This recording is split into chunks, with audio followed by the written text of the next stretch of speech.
Number 3, kalami siya kay pasumbagoy. Okay, so naman ito mga bugoy-bugoy, dili ka nagika ng priso, yan nakabuhi. O, bayad niyo niya, kami na ipakulatas number 2. Okay, number 2, man yung question. Kung inviton ka padulong sa impyerno, kinsa man ang imong kuyugon? Si judge number 1, judge number 2, or judge number 3? Ako usbon.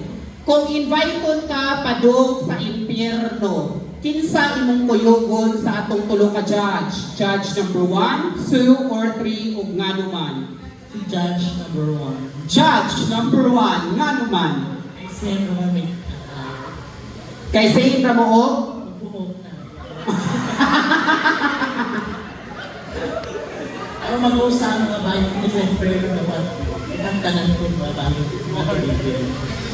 Okay, ang isang tubag, si Judge number 1 ko na yan doon sa inferno, kay pareha ko numubuhok, madam, para mag-usap ko ka mga bayon sa inferno na yung Jesus na ikaw na ba yun? Kay dautan kang espiritu, mahilangin ko sa okay, say thank you so much, candidate number 2. Inferno mo, ito suglubog ko na kalain. Okay, let's welcome candidate number 3, the Shala Queen. Okay, candidate number 3, choose the number from 3 to 8. Number 4. Okay, man imong question. Kung papilion ka sa imong kamatayon, unsa imong pilion? Maligsan og 10-wheeler truck or mahakbong sa 10th floor building? Akong usbon. Kung papilion ka sa imong kamatayon, unsa imong pilion? Maligsan og 10-wheeler truck or mahakbong sa 10th floor building? Og ngano man? Para nako, ako pilion ang mahakbong sa pinakahabong na building. Kay ngano, naapa ko'y tendency nga mabuhi ining abot sa ubos. Kontra sa maligsan, dead on the spot kadayon. So, the most important things in this world, no? You know, just know how to value and respect yourself, as well as no matter who you are and what you are, and to take what is right and what is wrong. And that should be all. Thank you so much.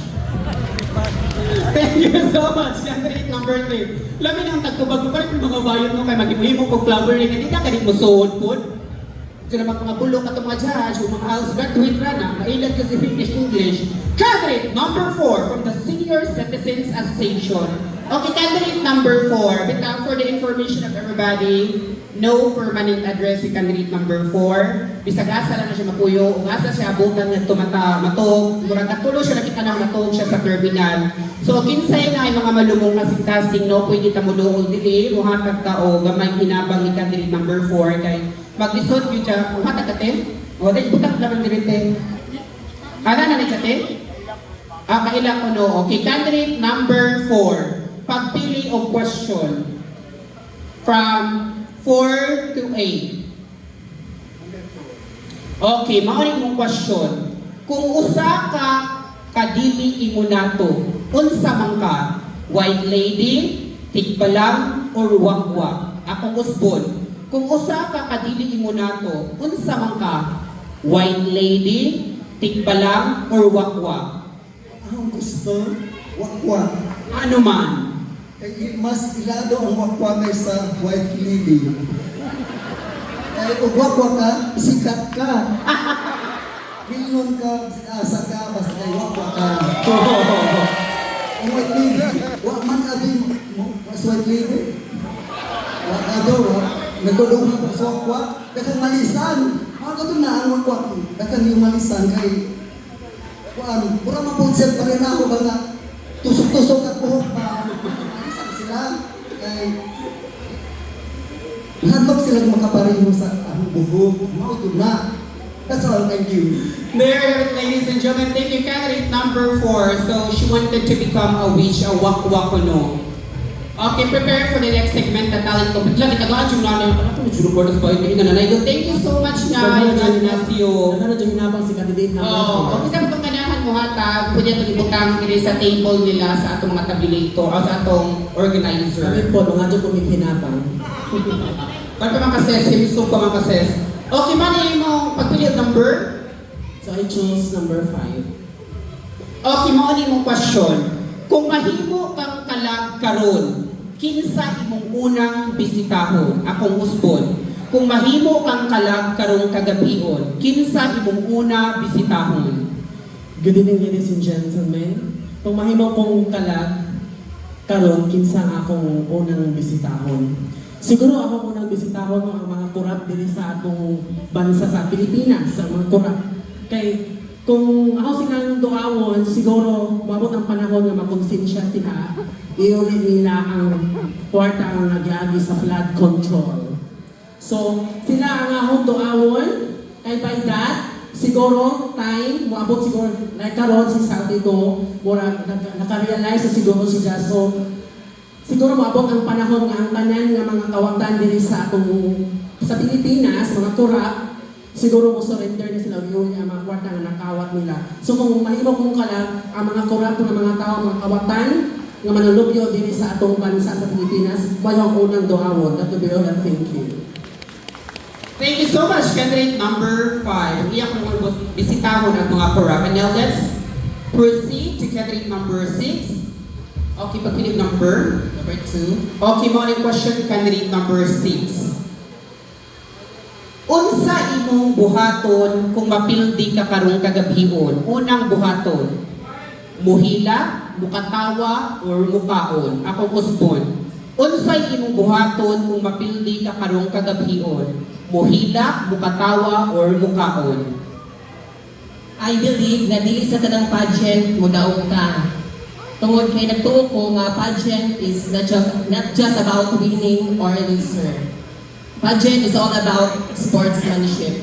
Kung mapildi man gani ko karong gabiuna, for of course, mukatawa ko. Because I believe, ladies and gentlemen, that laughter is the best medicine. And I know that, ladies and gentlemen, di ata karong kagabiuna para maghiusa o mutanaw sa akong kunyaka sa Miss Jurassic. O ginagtuo ko kay after aning nga pageant, di lang kay ako rang mukatawa. Tungod kay mauling mo sa inyong panimalay nga nagpuno sa katawa o mabula kong bagong tuig. Kay nalipay mo na nagsudong ka na mo diri nga mga LGBT. And I thank you. Alright, thank you so much, candidate number 6. Ang uyang ng buhaton is mukatawa.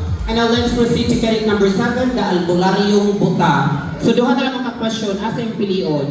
5 or 8? 5. Okay, makuha ng imong pangutanya. Kung ikaw usa ka butang sa menteryo, unsa man ka ug nganuman? Akong usbon.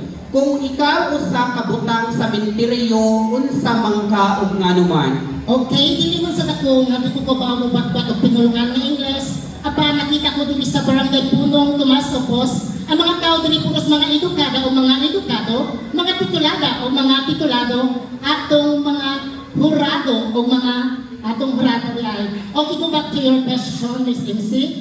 Kung usa ko kabutang sa menteryo unsa ko? Well, for me, akong pilion di ay ang kandila. Kaya ang kandila usa ka na asay nga mudagkot ka nga asay nga naay namatay. For example, kung mato ka sa mga menteryo, magdadyo ka kandila kay asay o nga na kay namatay sa mga loved ones nimo dayon manugto ka nga ang kandila mao kini nga mangayo ka pasaylo in times of trials, in times of troubles, mga jud ang pasaylo nga imuhang di dagkutan nga kandila. Kaya ang kandila mao kana ang simbolo sa isig usa nga namatay jud nato. That's all, thank you and good evening. There, ladies and gentlemen, thank you so much, candidate number 7. Gusto siya mahimo og kandila. And finally, the last but not the least, we have candidate number 8 joining me here, Erica Pax, aka Loloy. So no choice, the last question. Kung ang confidence mahimong pagkaon, unsa nga sudan ang nag-represent nimo? Akong usbon. Kung ang imong confidence mahimong pagkaon, unsa nga sudan ang nag-represent nimo? Okay, good evening to each and everyone, especially to the Board of Judges. Okay, I will choose adobo because we all know, ladies and gentlemen, that adobo is a Filipino food, so that's why try it and taste it. Thank you so much. Wow! Such a brief and concise answer by candidate number 8. So ladies and gentlemen, that concludes for our preliminary interview.